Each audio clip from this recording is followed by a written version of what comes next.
möchte alle recht herzlich begrüßen zur Eröffnung von unserem Experience Center. Wir wollen im Prinzip eine Plattform bieten. Eine Plattform bieten auf der einen Seite für die Kunden, auf der anderen Seite für Lieferanten, für Industriepartner, Produktionspartner, dass wir an Optimierungsmaßnahmen arbeiten, an Optimierungsmöglichkeiten arbeiten, die wir in den Industrieanwendungen dann umsetzen können. Eine partnerschaftliche Zusammenarbeit, ein partnerschaftlicher Austausch von Erfahrungen, von Ideen, vom Know-how, um da Optimierungsmaßnahmen entsprechend umsetzen zu können.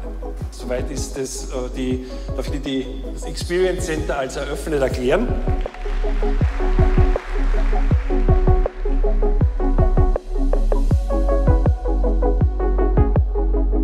Hi there, good afternoon. My name is Marianne Fleming and I am the President of Penn Engineering Europe and the Global Director of Hager Machine Division.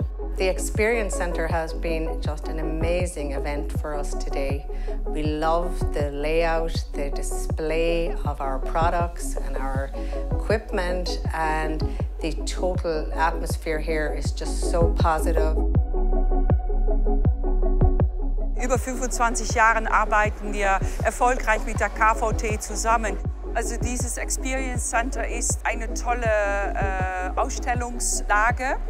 Man sieht hier Applikationen und Produkte und ich denke, für jede Kunde ist es ein Muss, um hier mal vorbeizuschauen. Und ich bedanke mich für die Einladung.